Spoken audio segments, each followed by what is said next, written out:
Hello, everybody. Welcome back to the show, to episode 146. I'm calling this one, They Don't Grow Them Like They Used to. I've got a few questions, a few topics I'm going to revisit on how lumber looks today as it may have looked 50, 60, 100 years ago. And I want to spend some time to talk about just how logs and boards are milled for the open market. And what you see on the rack may not be a reflection of how they grow in the forest.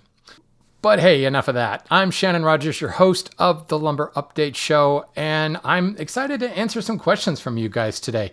I want to just really quickly get this out because I said it at really the tail end of the last episode, frankly, because of my own poor planning. But I am seeking some input from the noobs out there, you lumber neophytes. I know you're out there because I've been getting emails from people saying they don't really have a lot of experience with lumber, maybe aren't even woodworkers, but are listening to the show. Cool, thank you. And have some questions, but don't really know where to begin. And I really want to take some time to invite some of these new folks onto the show to ask what you may think are stupid questions, but I guarantee you they're not stupid questions. There are lots of people who are professionals who work with lumber every day who don't know a lot about wood. It's just kind of the way things are. And the lumber industry kind of continues to persist in using some very old-fashioned terms. Every industry is kind of have its own vernacular, but the lumber industry seems to want to force that upon its customers. And it leads to a lot of confusion. One of the things that I have striven to do since I started working in the lumber industry more than 15 years ago was to try to pull back the curtain and demystify a lot of the stuff. That's really where this podcast comes from. So for those folks out there who have some air quotes stupid questions, I want to hear them. Send them into the show. I'd love to bring you onto the show, even if it's for 5-15 minutes to answer those questions. So if you're brave enough to get on camera with me, cool. If not, send in your questions. I'd love to voice them and answer them and kind of dispel a lot of the misconceptions that are in the lumber industry. So like I say at every show, if you have questions, please send them in to me. You can send them to lumberupdate@gmail.com. You also can go to lumberupdate.com. There's a contact form there that you can use. If nothing else, you can go on Instagram, send me a direct message at Lumber Update Show. I get contact from quite a few of you folks out there. And I have to throw my little plug in there. Thank you to everybody who sponsors and supports this show. If you want to do so, you can go to patreon.com/lumberupdate to sponsor the show. Next episode, I'll be doing another featured species. And for those walnut tier sponsors at Patreon, you get the lumber species sticker sent to you in the mail. Cool stuff, right? So let's dive into this show's topics. One of the first things is I got this great email from Sharif. And hold on. Let's pick this full screen and then let's mute it. He sent me a video. It's called Seattle's Lost Lumber Yards. And you got those watching the video get to see that it's playing an ad. So now that we've skipped it. So this is like an hour? No, I'm sorry. Like a 20-minute video on why Seattle used to be this huge lumber town and why it's not anymore and kind of what's happened. And there's a lot of kind of old-timey photos of the logging process. If you're watching this on YouTube right now, you can see this video playing in the background. I'm always very interested when people dig up these black and white photos from the mid-1800s and talk about lumbering techniques back then and then how technology advanced lumbering and what has happened to these industries. Seattle still produces a lot of lumber. I should say the state of Washington still produces a lot of lumber. There's some numbers in this video that show a lot of this nation's lumber. And since we've been talking lately on some governmental stuff about tariffs and opening up some logging in the US, this is some of the infrastructure that we will have to lean on. So as a way to inform yourself on what our nation's lumber infrastructure used to look like and what it might look like today, this is a really interesting video that I urge you to check out. It's really well done. It is, I should give the attribution for this. This comes from a channel called It's history. I'll certainly link to that in the show notes, but it's really, really well done. And Sharif, thank you for sending that. It was a really enjoyable 20 minutes to walk through it, but I also found it particularly relevant since I was just talking about our waning lumber infrastructure, at least in the United States, or really for that matter, in North America. Now, while I'm on that topic, I really can't do this show without mentioning the crazy word on everyone's lips, tariffs. Last time I talked about some of the executive orders that would be trying to increase more lumber or less lumber imports and focusing more on our own lumber within the borders of the U.S. Well, tariffs have gone down in a big way in the last couple of weeks. As of this recording, there's been several tariffs levied and then pulled back and then levied again and then pulled back a little bit, but still out there in like the 10%, 15%. And I can tell you, of the company I work for, we import a fair bit of lumber, and just about all of our material now has a pretty large tariff on it. Now, we're kind of taking a wait and see mindset. Some tariffs went in right away, and those were kind of scary. Like there was material on the water that was automatically being tariffed. There was no kind of grandfather. The other stuff, there's people desperately trying to ship before tariffs kick in. But the other kind of thing that nobody's talking about, the lumber industry, and lumber industry is not alone, but due to the very, very slow turn rate of lumber, air quotes, manufacturing, obviously it has to grow. Then it has to be felled. Then it has to be sawn into boards. Then it has to be dried a little bit before it's put into a container and actually exported from wherever it is in the world. There is a huge amount of work upstream from the exporting and the resultant importing. That means that most concession owners, most sawmills in other countries are working on orders that have been, for lack of a better term, promised 6 to 8 months from now. And that's how a lot of lumber importing is done. Many instances, you will kind of sign on to procure a certain amount of material. And you're telling a sawmill, go out and produce this, go develop this volume of board footage. And when you're ready to export, I'll buy it.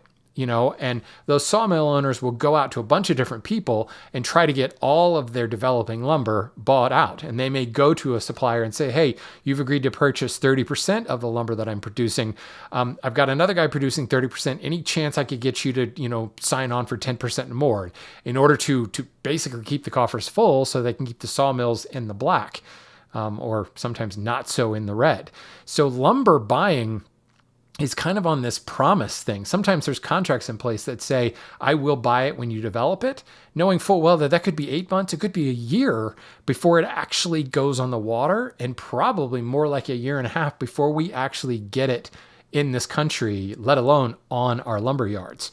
So we may be agreeing to things that we have no idea what the price will be.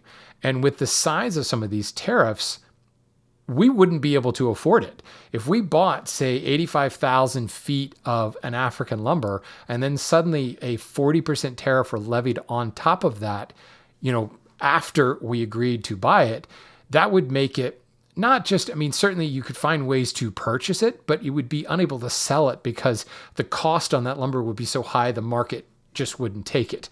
We'd end up with a huge amount of dead lumber with a massive cost on it that would probably just be an anchor on our inventory for years and years and years to come. And this is the thing that really nobody's talking about. Tariffs are going to increase the price of goods, but for those people that are relying upon manufacturing, that are making promises to buy something 8 months from now when we have no idea what that price will be, we can negotiate a price. And as it is, that negotiated price is a little bit loose based upon what is actually developed. We may be looking for a certain grade, a certain length with spec, but that may not happen in reality. So there's a little bit of renegotiating happening. But when we have no idea what type of tariff, and for that matter, the tariff is not affecting what the manufacturer is selling it for, this is a government levied thing, that's a real problem. And what you're finding is many people buying materials are just stopping to make those promises. So we could actually see foreign sawmills literally shutting down and not developing anything until the pricing kind of settles out.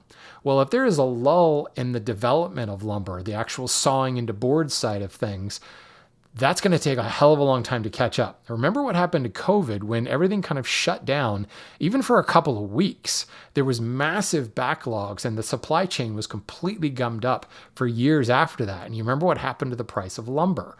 Well, this could be happening on a global scale. And frankly, it's terrifying. Terrifying. Maybe I should rename this episode Terrifying.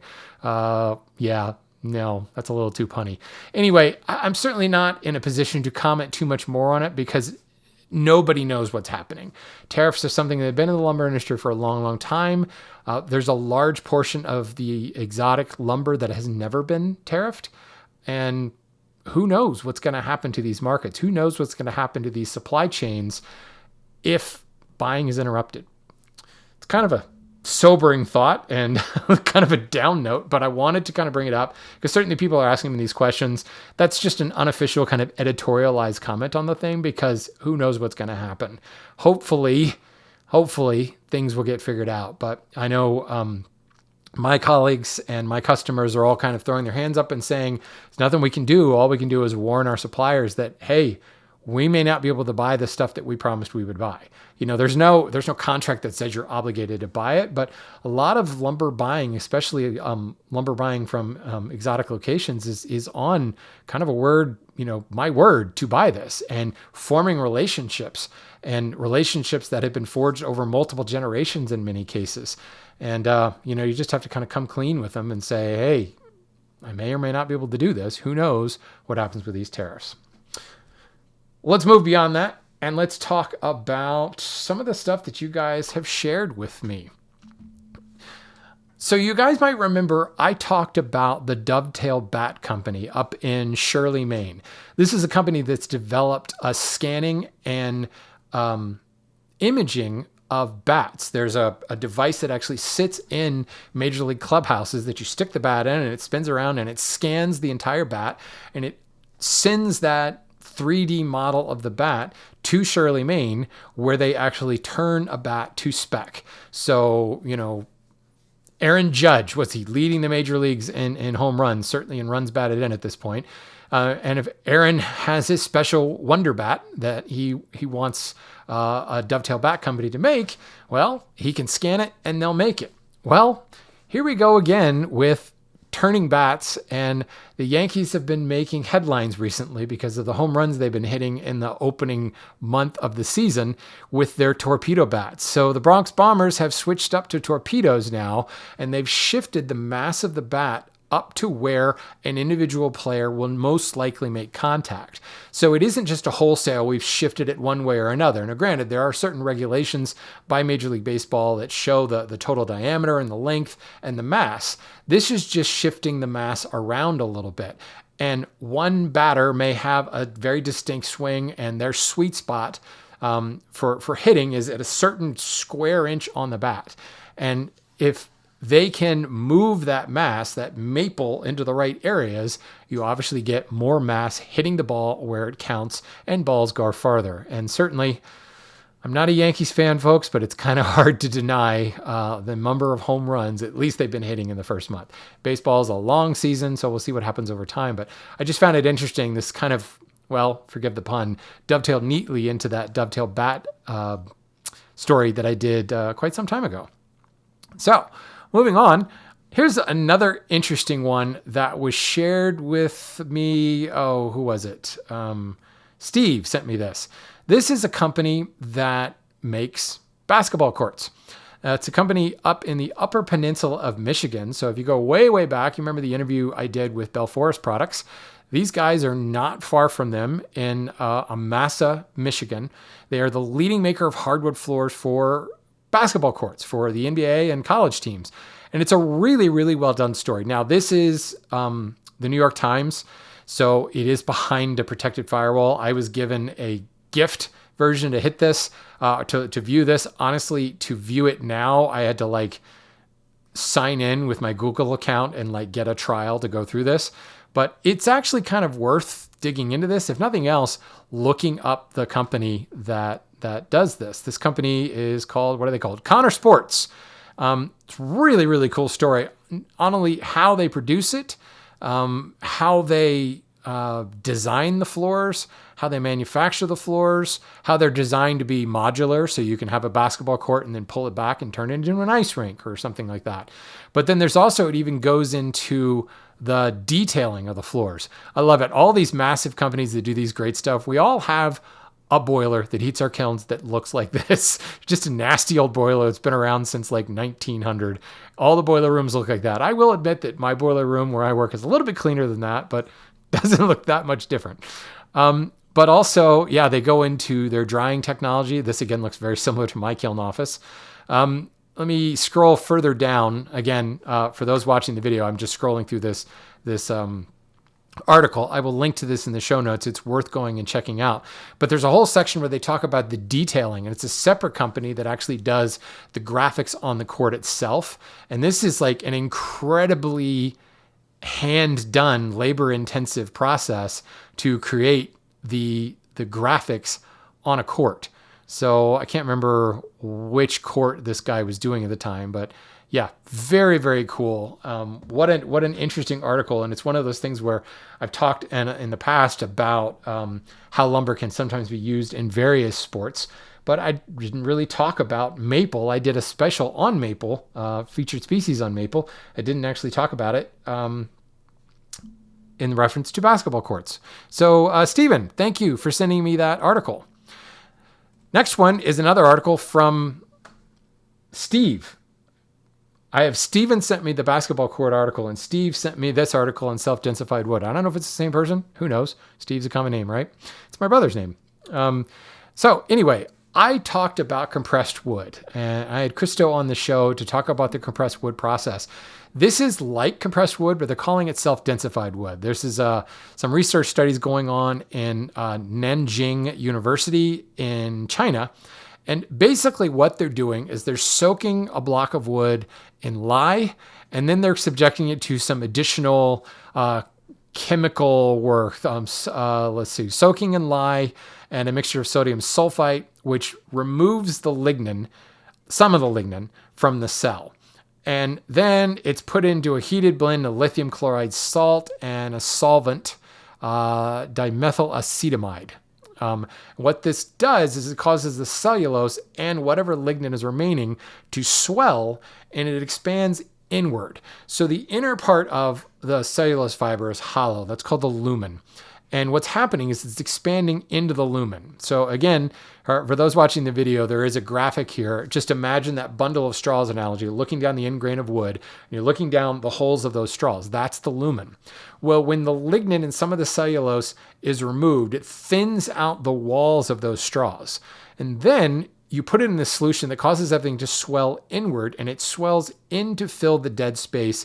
In other words, the center, the lumen, kind of that hole that is the lumen, the center of the straw, shrinks down to something much, much smaller.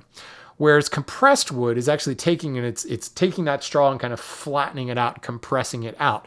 This is causing the wood to swell inward of its own accord, and there is no compression. There is a little bit of heat, but there's a very, very low energy intensive process to do this as compared to the massive energy required to compress wood. Well, the resulting wood is amazing, has amazing tensile strength properties. They cite a compressed piece of wood that had a 96 millipascal bending strength. And then the self-densified wood, same block, same size, same test, did 392 megapascals. So 96 versus 392. Holy crap. Like, that's amazing. So what I don't know, and what's not really talked about in here, is what happens to the movement of this. Now, they say that the wood doesn't actually change. It shrinks down across its width and across its length, across its width and thickness, but it maintains its length. Whereas compressed wood is actually shrinking in length and compressing in all directions for that matter. This is maintaining its length, which could be really cool because that's, a major thing that most of my customers are constantly asking for is longer boards. But what I don't know is what kind of hydrophilic or hydrophobic properties it would have. I suspect with less lignin, it might, well, I don't know. See, with this type of compression, this type of swelling, it may just not have that much room to move, and it might just end up acting like a more dense wood. Now, it could end up checking a lot more. There's no information in this article about what it could actually mean to that anisotropic property, the movement nature, or what kind of checking or what kind of dryness this wood was started at. Was it kiln dried wood when they started? Did they take green wood?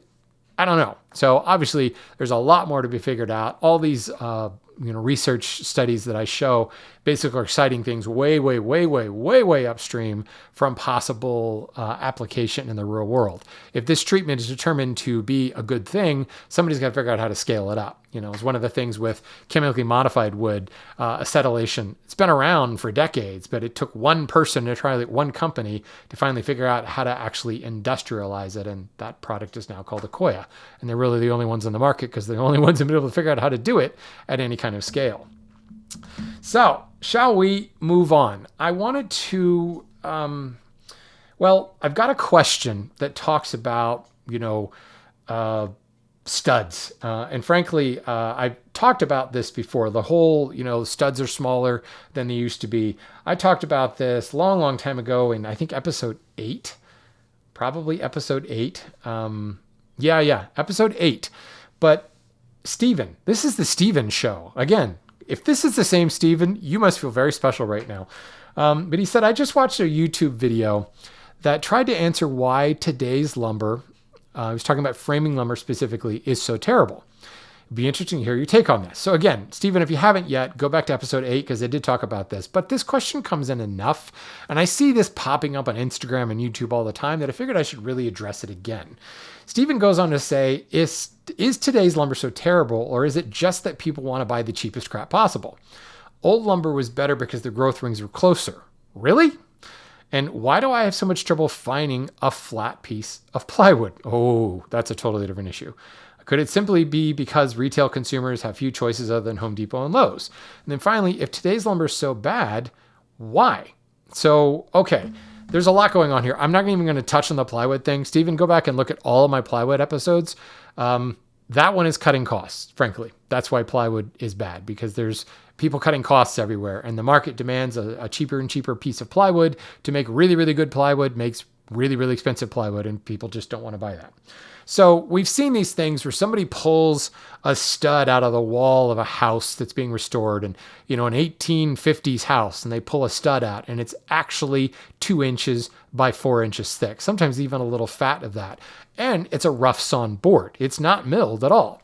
And then somebody pulls a stud out of a house from 1950, and it's an actual 2 inch by 4 inch stud. And then 1960 comes around, and it's not quite 2 by 4. It's got square edges still. It has been surfaced, but it's a little bit scant of 2 by 4. And then somebody goes to Home Depot and picks up a stud, and it's surfaced on 4 sides and eased on 4 edges, S4S, E4E, and it's maybe 1.5 by 3.5. Sometimes it's even less than that. Sometimes it's bigger than that. It's 1 3/4 by 3 3/4, but I guarantee you that's because it's swollen with water.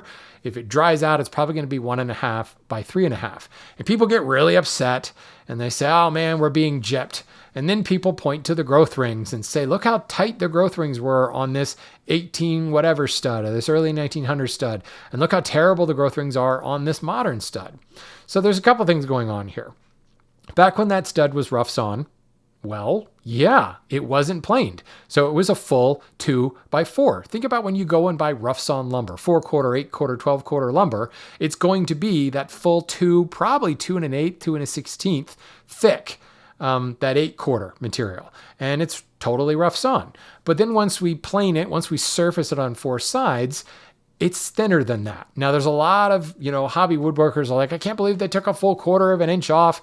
I can use my planer and I can take a 1/16 of an inch off, and I could get a 1 15/16 by 3 15/16. Okay, great. You're fancy. I can do the same thing in my own shop. But when you are milling 10,000 studs, you don't want to have skip. So you crank that planer down so that it's removing the full amount. So you end up with, a full 1/4 inch taken off in order to make sure there is no skip. And it is a molded product. So it's cutting on all four sides at once. It's also rounding those edges. That's where that E4E part comes from in the stud. So this is taking that rough sawn 2-inch by 4-inch board, planing all four sides, rounding those edges all at once through a molder, and you don't want to have any skip coming out of that. You also want a relatively straight board coming out of that.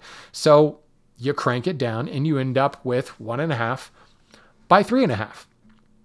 Well, here's the thing.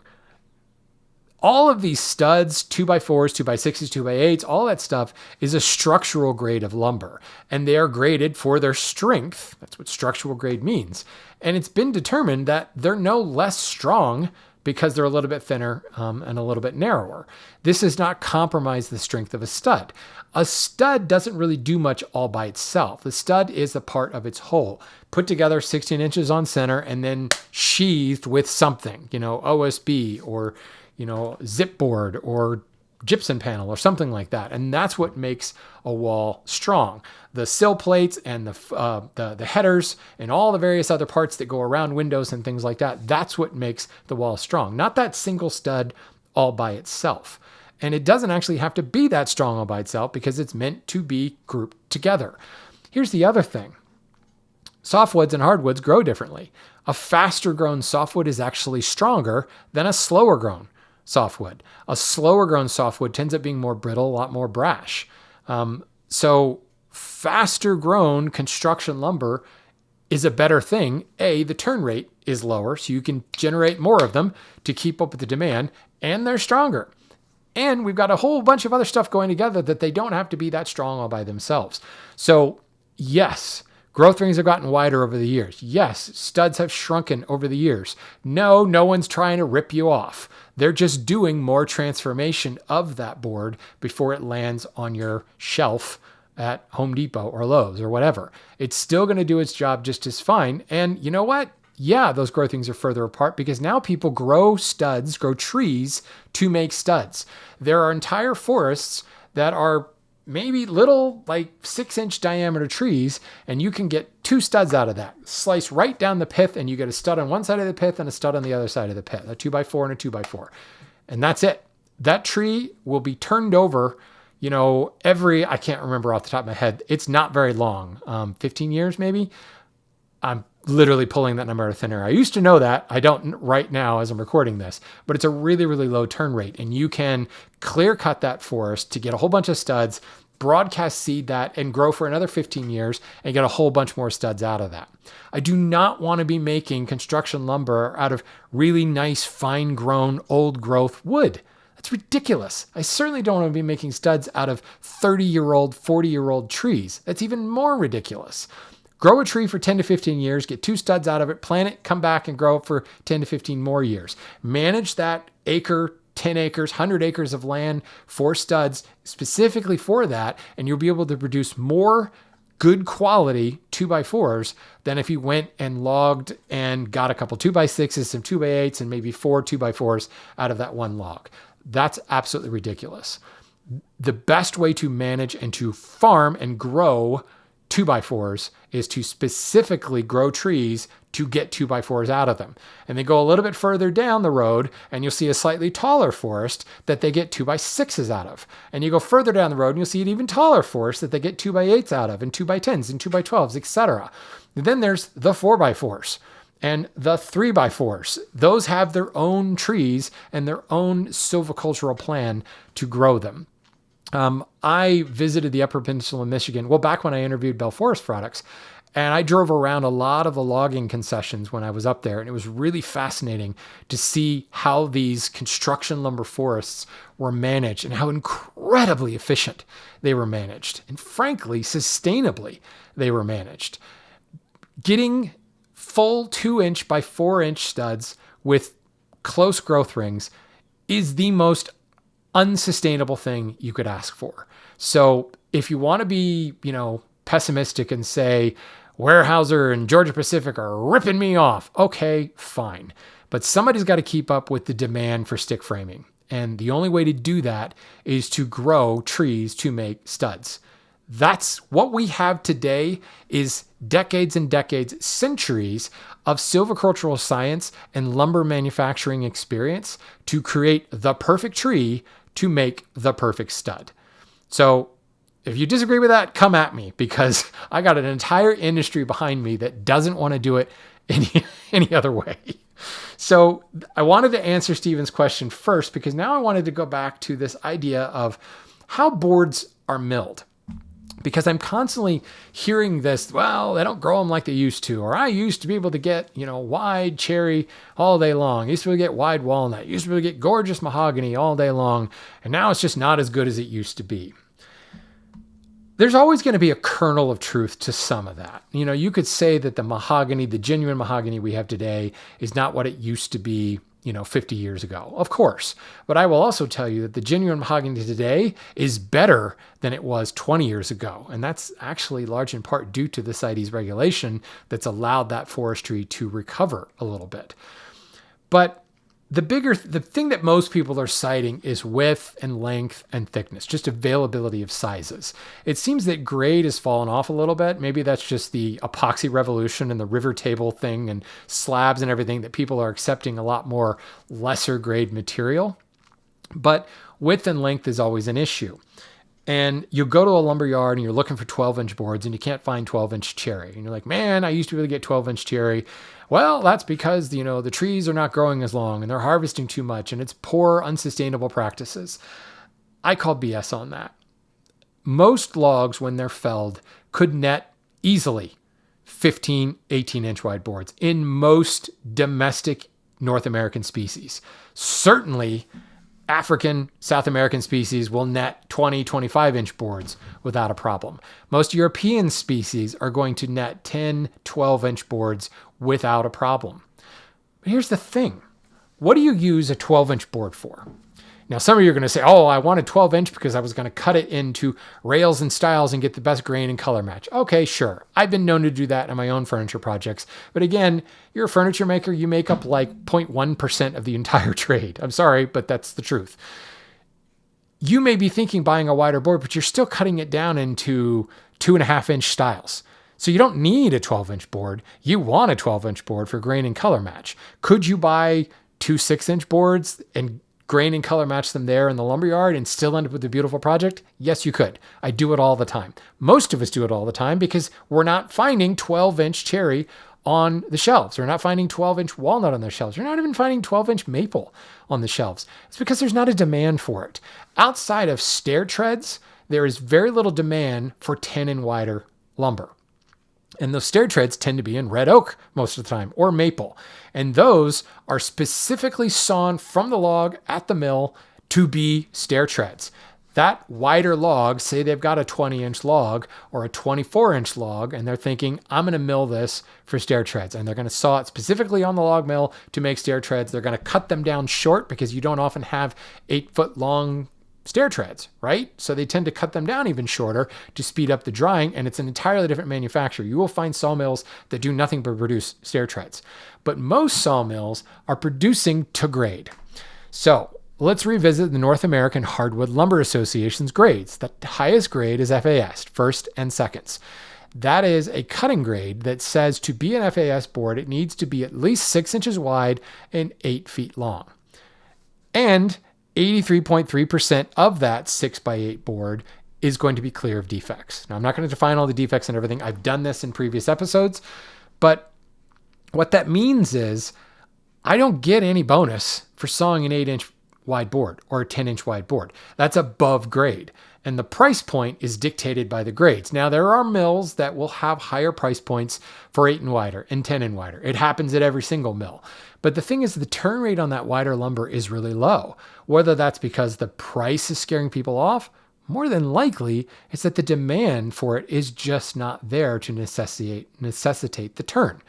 The other side of this, there are manufacturers that absolutely need 8, 10-inch wide boards of many, many species, but they're buying in such a volume that they can dictate that to their distributor or to their sawmill. So they have a product that needs 8-inch wide walnut.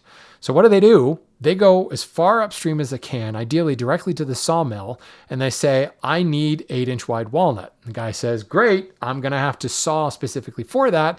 I'm probably going to have to saw, if you need 5,000 board feet of 10-inch wide walnut, I'm probably going to have to saw 10,000 board feet to develop that.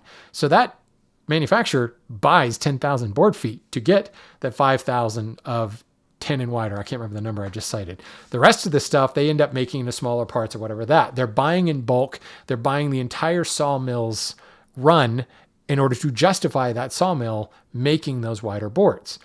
But as sawmills are sawing logs, they're sawing for the market demand. And the lion's share of the demand is 6 inches. Maybe 6 to 8 if you want to stretch that a little bit. But really, I think it's more like 4 to 6 inch width.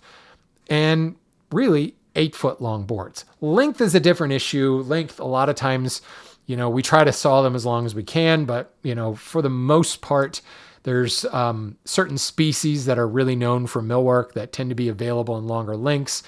And that's a different issue in and of itself. But, well, no, it's not a different issue. It's still driven by the demand by the market. Who's buying what? Who's making what parts?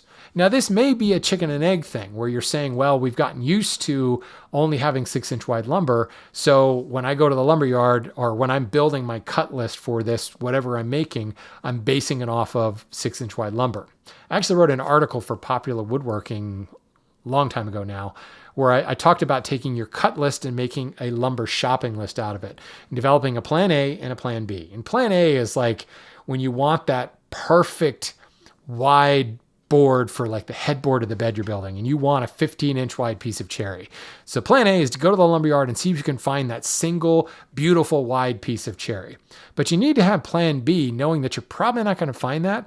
And plan B is based upon lumber grades, based upon that 6-inch wide board.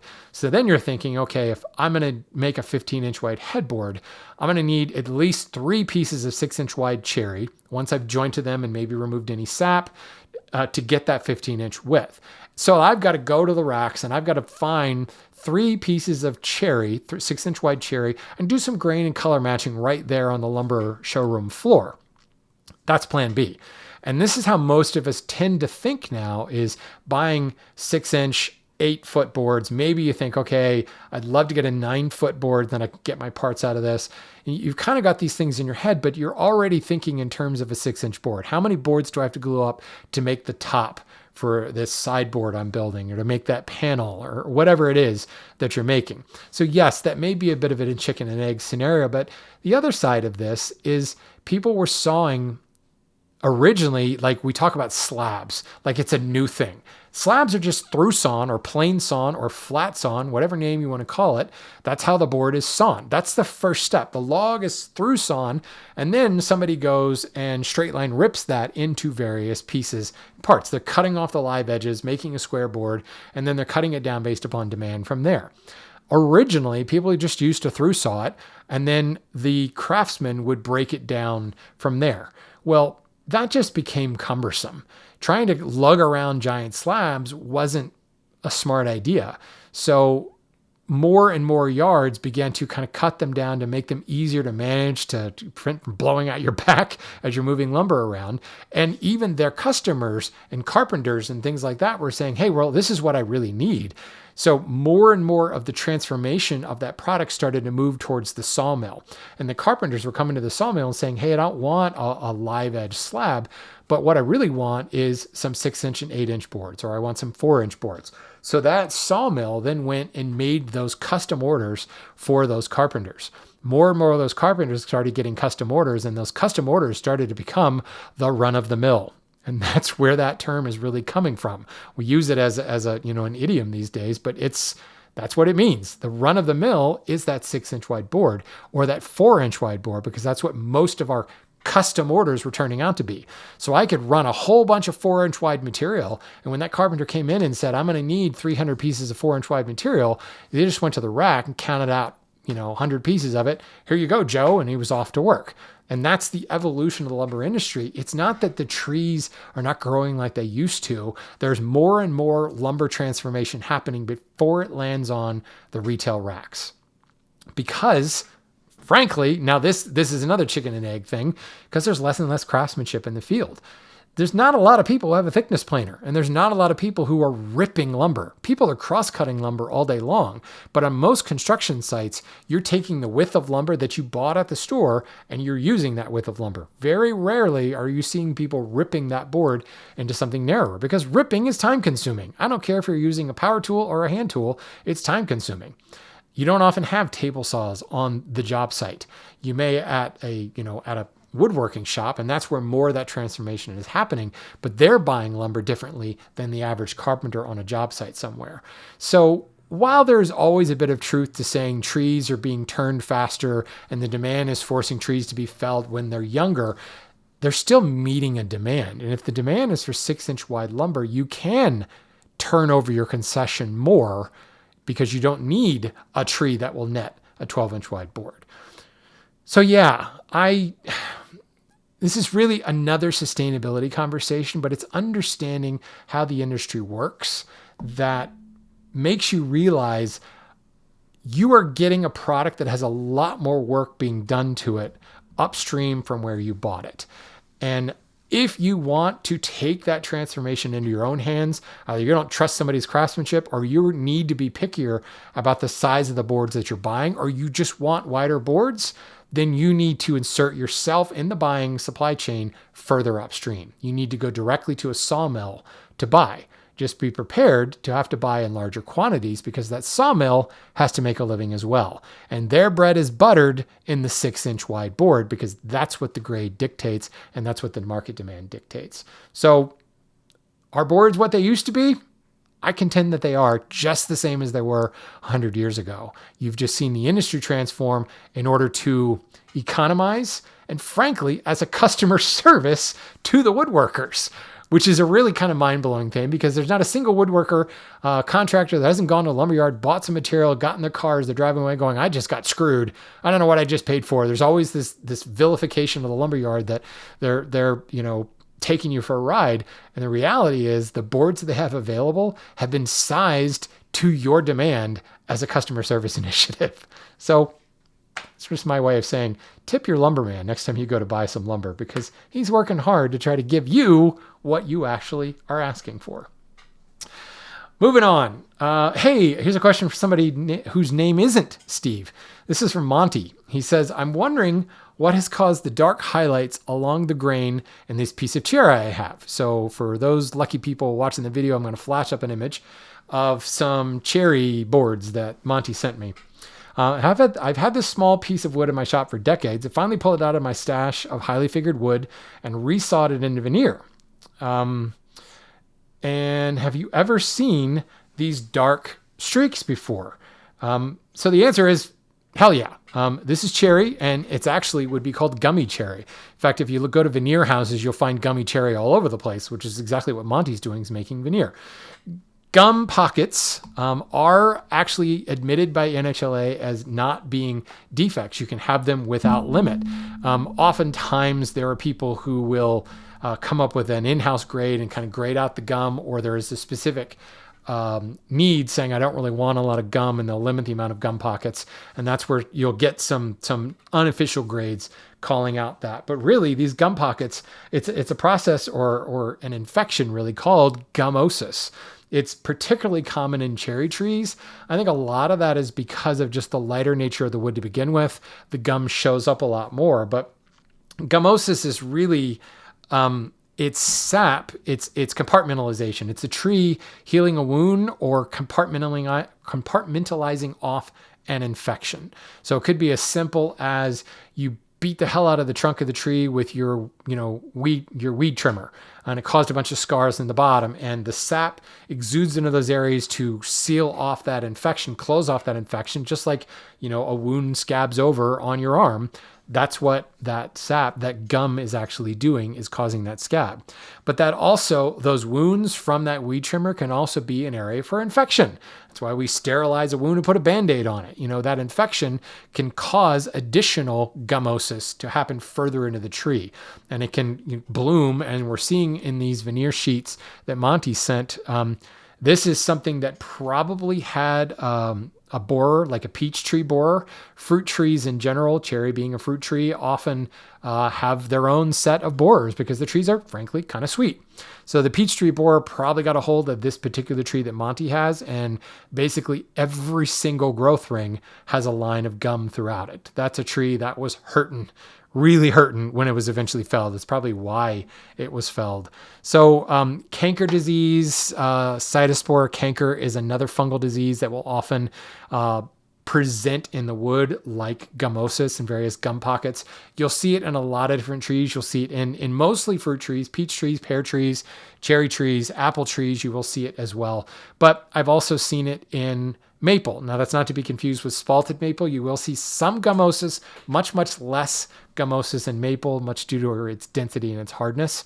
But it's very common, actually. And I think what will happen is now that I've brought this out, now the example that Monty is showing is an extreme, more veneer quality gummy cherry. But now that we've talked about gum pockets, you'll find that it's just about everywhere. I have, in the background of my shop, I have a cherry cabinet. And if I look at the rails and stiles on that cabinet, I can count 1, 2, 3, 4, 5 different little gum pockets. And they're like a half an inch long and maybe a 1/16 of an inch wide. It's incredibly common in cherry. You'll see it all the time. So to answer Monty's question, yes, I've seen this before. There's a whole industry in the veneer industry spun up around gummy cherry. Last thing I've got is one more question from Ed. Ed says, in a recent podcast, you called out for noob questions, and I called out again. So thank you, Ed. Here's a noob question.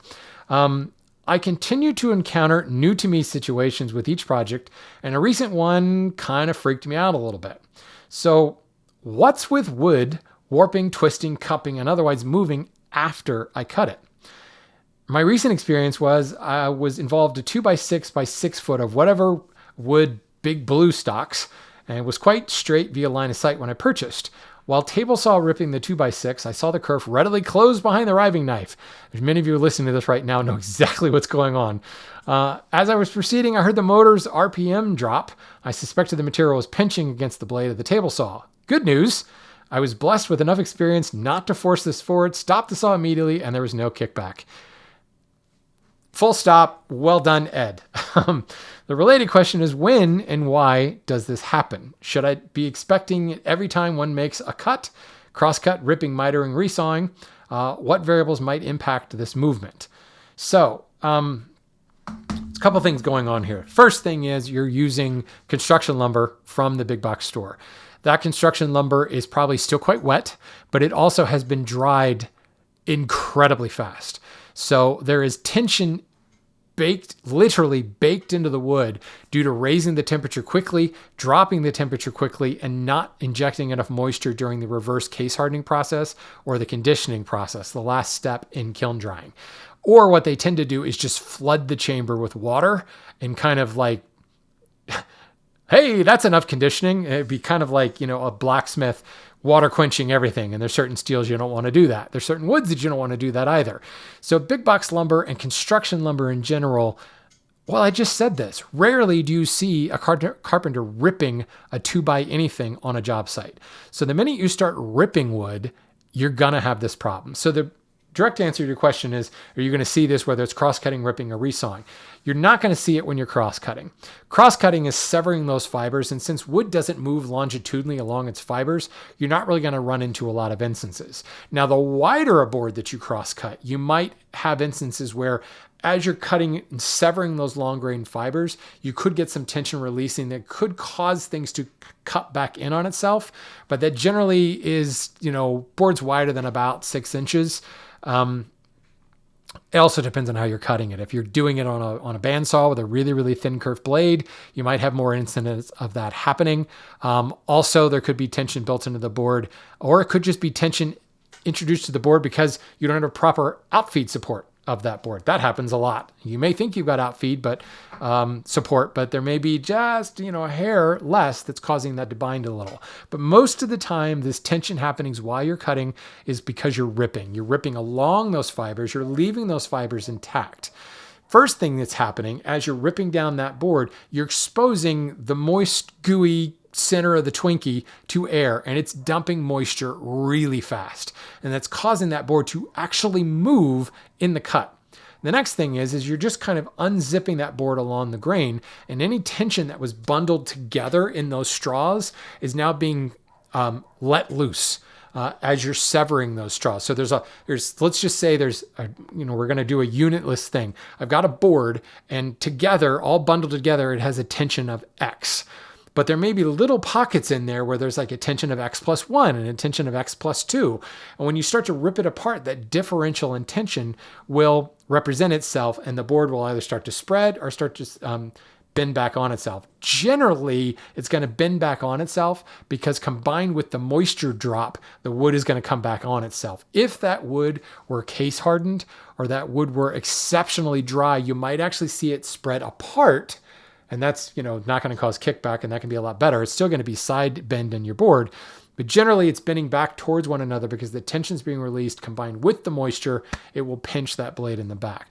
Every time you rip a board, you're going to see a little bit of this because there's so much tension bound into the fibers of wood, and you are now unzipping it. And that tension can kind of go willy-nilly in a bunch of different ways. This is going to vary heavily based on how it was dried, how quickly it was dried, but also based upon species. Some species are going to be a lot more squirrely. I recently featured London Plane, and I kind of made it interchangeable with sycamore. Sycamore is a wood that is prone to a lot of movement, and it twists like crazy. There's a lot of people who talk about sycamore as firewood and how the board itself is like twisted back on itself.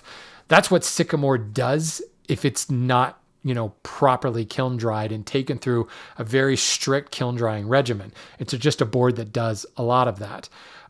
Maple tends to be a lot more stable in this, and the tension isn't quite so built up in it. A lot of that is how the morphology of a maple tree. They're pretty straight. Poplar, same thing. Ramrod straight trees. Ponderosa pine, another perfectly straight tree. You don't get a lot of issues there. If you do get pinching, that's generally a moisture issue more than anything else. But then you take a gnarly, tree like walnut, especially field walnut, and it's going to do a lot of weird stuff. If you're sawing branch wood that's going to have all kinds of tension built into it, it's going to pinch. In general, you want to if you have an interchangeable riving knife and you can throw in a thicker one, it's not a bad idea to have a little bit more spreading on the back end of that cut. So the thing is, it's happening in just about every cut you're making. Now, this is an area where I can actually say sometimes hand tools are a little bit better because that rip cut goes slower and there's a little bit more time to acclimate. Whereas I can rip an 8/4 board, and I should say the thicker the board, obviously, the more oomph, the more tension it can exert. So the thicker the board, the more it can pinch, then more readily it will pinch. But if I'm sawing an 8/4 board by hand, I'm moving a lot slower than I would be pushing that through, my 5 horsepower cabinet saw.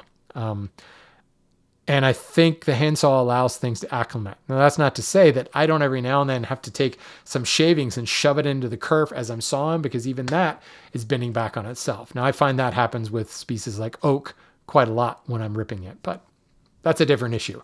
The thing is, expect it to happen in every single board that you cut, which is why if you're working with a table saw, you always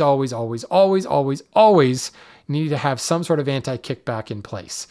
All saws now have riving knives. I started woodworking, they weren't mandatory, so we had to have splitters in the back.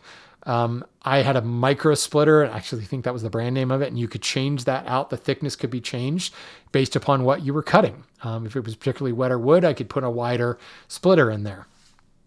That's what riving knives are there for. Do not remove the riving knife, folks, and having some sort of anti-kickback measure in place, because you just don't know what kind of tension is bound up in that board.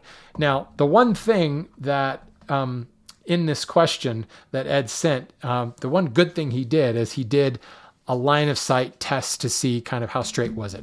If the board is already really twisted and bowed and cupped in the store, there's a chance that there's going to be even more bound up tension in there, and it's liable to do more squirrely things when you rip it. If you have to actually rip construction lumber, you want to try to find that board that's as straight as possible. But here's the other thing. A lot of times those construction boards are straight because they've been under a hell of a lot of weight, under the weight of the pack for, weeks and weeks and weeks and weeks. So you bought that board, you're bringing it in your shop, you might want to give it a day or two to acclimate and see what kind of twist and cup it might develop without the added, mass sitting on top of it. That will help to, see a little bit what you might be expecting when you start to rip that board. But just in general, expect that it's going to happen with every single rip cut you make, whether it's perfectly kiln dried, whether that board is 100 years old, you have no idea what kind of tension is going to be in it. There's lots of ways to maybe look at the grain and tell, but even then that's kind of inexact. So just be cautious. Wood's going to move. I wrote a blog post years ago on the McIlvaine blog titled "Wood Moves, Get Over It." There's just nothing else we can do about it. Expect it to move, plan for it to move, protect yourself, but also as you build your projects, know that wood's going to move, build for it accordingly. So with that, folks, I bid you adieu, and I say thank you for listening, and thank you for letting me rant about the quality of silviculture and the quality of lumber today. Lumber is actually pretty healthy and in pretty good shape today, and it's not because things are being overforested, it's because we, the lumberyard owners, are trying to make boards better suited to how you use them.